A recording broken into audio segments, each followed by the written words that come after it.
Four Nights of the Apocalypse chapter 196 is officially out, and once again we have another great chapter. Though I do personally have some gripes with this chapter due to how it portrays stuff in the story going forward, and an interaction that I was hoping for did not happen, so it's kind of a mixed bag in some aspects, but overall I like this chapter, and where it ends off with is gonna be very interesting. Especially with how last chapter ended and how this chapter begins. But before I dive into things, don't forget to like, subscribe, and hit the notification bell for updates on future videos.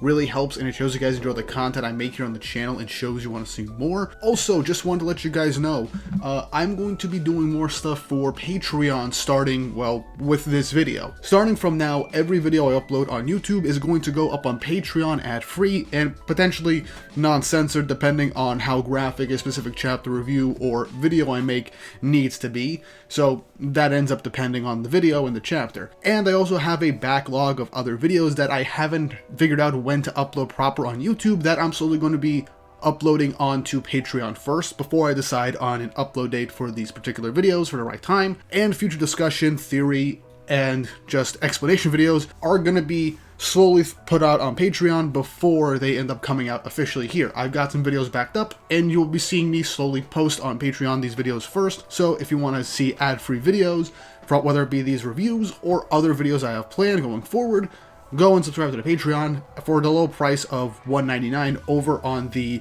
Guildmate tier. You'll end up enjoying yourself, and I'm planning to do a lot more stuff. I want to try and stream on there too. I gotta get everything set up for that. But for now, exclusive videos up there first before any time as well, and with the reviews up to a day early. But enough of the self-plug for Patreon, let's jump right into this chapter. So chapter 196 of Four Nights of the Apocalypse, aptly titled Despair and Hope, and as you can expect, this is primarily focused around Diodora and Percival. Cover image is actually of Diodora and Percival as babies, potentially foreshadowing what if they actually grew up together as actual brothers, and with falling feathers, potentially a fall from grace. So yeah, that is something. But the chapter picks up directly from last week, as Percival reveals himself as one of the Four Nights of the Apocalypse and the reason that Ironside is kind of gone insane to Diodora, as he realizes it and is shocked he didn't realize before, especially with Percival's bird-like hair with green coloring.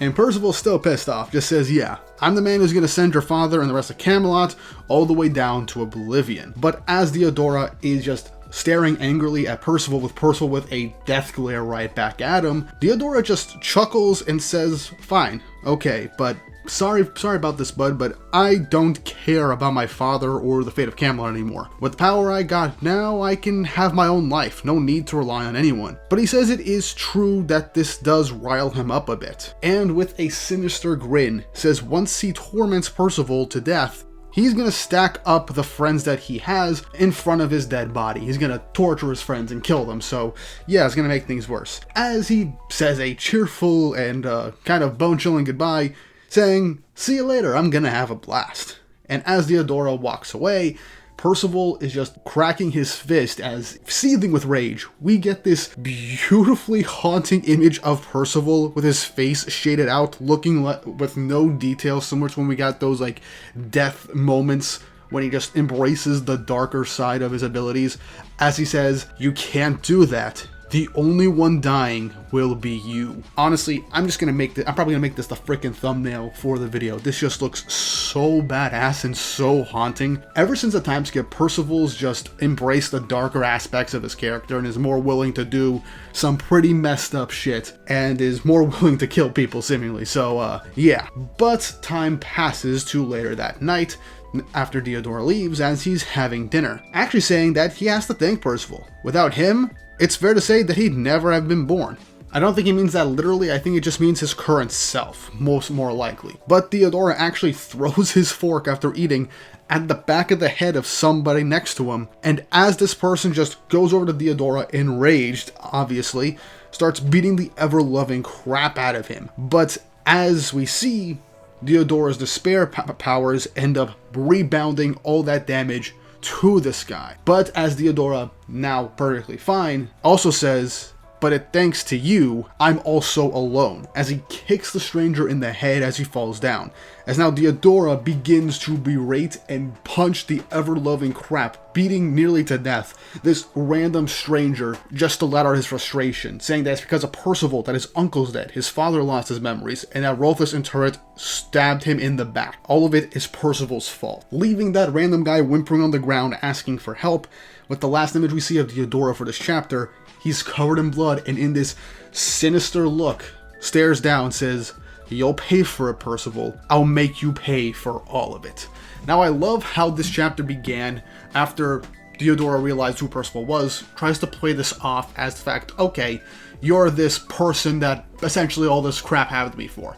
Whatever, I don't care. As he runs off, he's just doing this for the sheer hell of it now. But him being by himself, he lets out all his anger and frustration, showcasing that, yeah, he really, really hates Percival. And man, that last image of Diodora is pretty bone-chillingly haunting, and I cannot wait to see that. But yeah, their confrontation was really, really cool, and just seeing Diodora just take this and just still break down was great. And Percival seething with rage, basically going into his, like, as I deemed, death god form, or at least imagery, was perfect. But we then catch back up with the group as they're still looking for Percival. And Percival, like nothing happened, ends up jumping over to the guys in the little chibi art style, saying that he's back, it took a while, as Donnie kind of gives him an excuse unwittingly, saying that he had to use the bathroom this whole time. But as everyone's trying to just play this off, Gawain actually calls over to Percival and asks him why did he take off the ring, as she notices his right hand and the ring is gone. And Percival realizes, oh crap, I forgot to put that back on. As Team Percival is obviously confused by this, Gawain, rightfully angry, wants him to tell her why he took the ring off, because it was such a big risk. And as he begins to ask, Tristan and his team reach over to Percival, as he's glad Percival made it back. And in that moment, Gawain explodes in anger, calling Percival a blithering fool, saying is he trying to get his friends put in such grave danger, as Team Percival's just kind of being a bit nonchalant with this, and Donnie trying to de-escalate the situation, saying, okay, fine, but he put it back on now.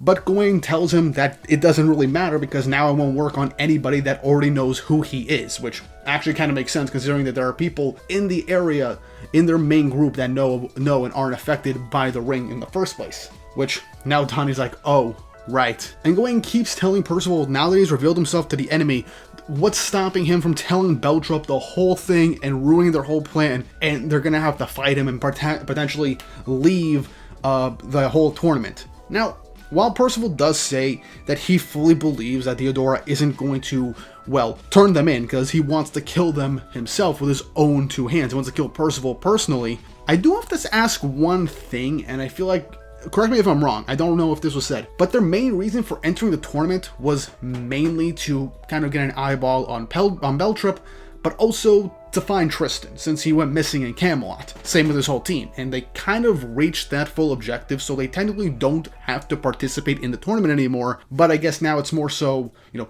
make sure Diodora doesn't do all this bull crap after seeing what he is capable of.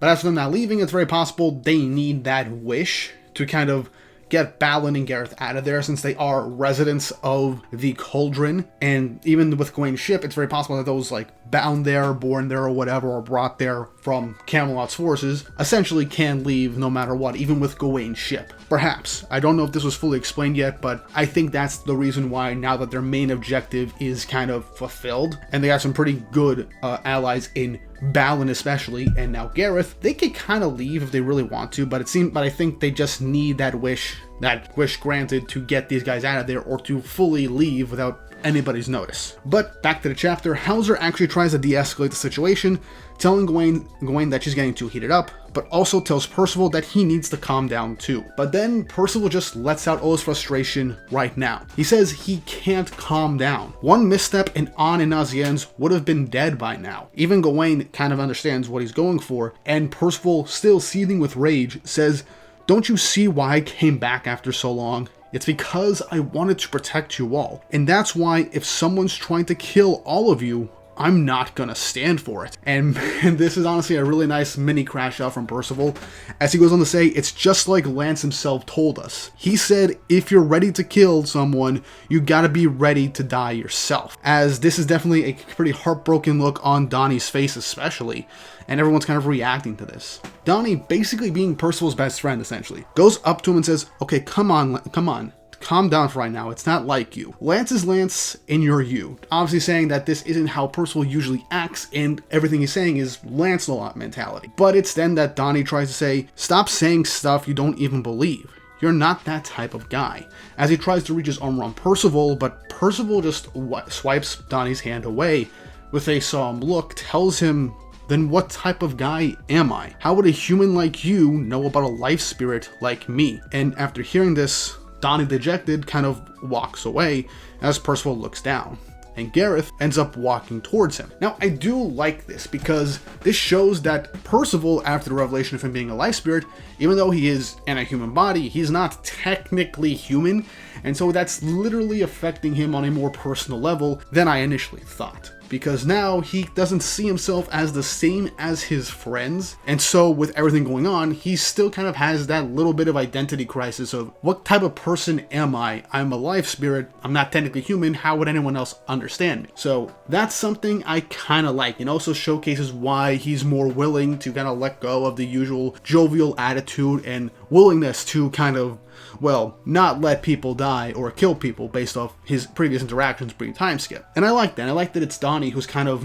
upset, and the person that does try and pull Percival back in, but gets blown away by Percival because he doesn't know how to handle things, and he's still kind of heartbroken over everything that's happened, and all the pressure is happening right now, and I really do like it, since they are by pretty much just best friends. Donnie was his first friend, so it makes sense why this would be Donnie. Now, Donnie is just taking a breath away from the whole situation, with Gareth meeting up with him, saying that with Percival, he values his friends a bit too much. But, well, don't let it get you down, though. But Donnie, with a pretty solemn smile, says, I failed him back there. He's dealing with stuff and I can't comfort or encourage him at all. But then Donnie gets an idea and asks Gareth for something, which will come back in a second. Now back with the main group, Gawain and Percival are still arguing, with Gawain lecturing Percival that he's doing this for us, don't make her laugh. Thanks to you, we're all fighting amongst ourselves now, as she tells him no excuses. Tristan tries to jump into the situation to de-escalate things, saying, that's enough arguing, we're Knights of Prophecy, we have to band together, alright? As Gawain just looks kind of angrily at Tristan, and Percival just like, huh, with even Gawain saying, you're not really one to talk after you got brainwashed up until now, which even Tristan is kind of embarrassed over this whole thing. I do like how, even with this highly tense situation, Gawain kind of lectures Percival like an older sister, and Tristan is like the, I'd say, middle or second oldest of the group, with Tristan being the type of older brother that tries to keep his siblings from fighting, and Percival's like the younger brother, a bit naive but is more prone to lashing out sometimes. And if I had to put Lancelot in the situation, he would probably just be off on the side like the older cool brother that's kind of letting shit happen to let things just air out. We still need to see where Lancelot's at this point, but still, I like the sibling dynamic these guys have, and I think this is one of the reasons why I find the Four Knights different than the Seven Deadly Sins.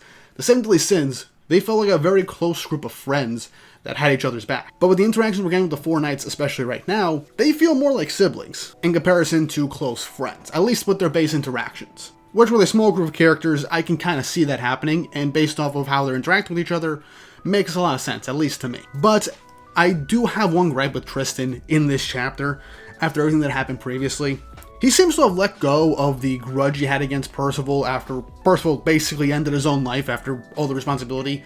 I can't find the image now for some reason, but at the end of, I believe, volume 19 or 18, there was a bonus chapter showcasing the literal seconds right after Percival's death and how Tristan got the dragon handle and how disappointed he was in Percival. Me and many others were kind of really hoping that Tristan would still hold a grudge and just want to I don't know, punch it out with Percival, let out all that anger and frustration over the fact that Percival basically abandoned them and his responsibility that his father left towards him and entrusted him with. So I really wanted that, but now it seems like, all brainwashing gone, him and Isolde are basically together, Percival's back, okay, I kind of let go of this grudge. It just feels like a waste of buildup, and I really wish that we got a bit more of this.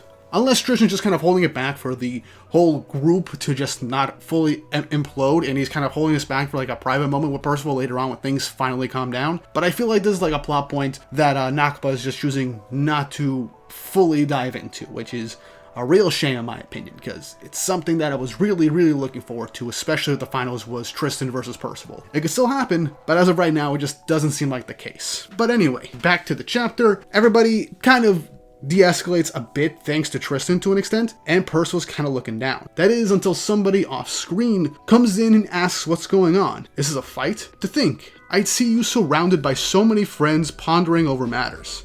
As this catches Percival's attention, with everyone wondering who it is, but then they notice the helmet. Percival turns around, saying, "No way." As in the final page of the chapter, we see Percival's grandfather Vargas standing in front of him, telling Percival how much he's grown. And that ends the chapter. So what Donnie wanted Gareth to do was summon the spirit of Vargas from the afterlife to bring over to Percival. As Donnie said earlier in the chapter, he's not somebody that could understand Percival fully. He's not somebody that can really talk to him or bring him in from all the baggage and trauma he's gone through. But the one person that can truly understand him and talk to him is his grandfather. The person that raised him and was there from day one. The person that Percival still holds close in his heart and his true family. And I find that amazing. It's very heartwarming, especially after the tenseness of this chapter and the previous. And with going into the fight with Diodora, it would be interesting to see what Vargas has to say of the matter, and even potentially apologize to Percival for keeping a lot of these things secret. Also, this does seem to kind of softly confirm that the life spirit realm that Percival went to before coming back when he left his body is not the same as the afterlife. I feel like some people were saying that the spirit realm is kind of close to the afterlife, but since Vargas' spirit is interacting with Percival right now and seeing how much he's grown, pretty much confirms that. I don't know if anybody thought that. I didn't really think so, but the possibility was out there. This just flat out confirms different planes of existence, which I am all for because it adds into a bunch of different things that could kind of spiral to an extent. But either way, Percival is going to have a conversation with his grandfather for the first time in over 2 years since seeing him murdered in front of his eyes. And now he's here for Percival's, another very important moment in Percival's life and his mental state. So I am excited to see what next chapter has in store, and I'm curious to see how this is going to affect Percival going forward with his fight with Diodora, as most likely it'll probably begin towards the end of the next chapter. But what do you guys think? Let me know in the comment section down below about everything that has occurred in this chapter, everything with Vargas, everything with the conflict with Diodora, and everything right now with what Percival is going through. Thoughts and theories in the comment section below, and once more, if you haven't already, like, subscribe, and hit the notification bell for updates on future videos.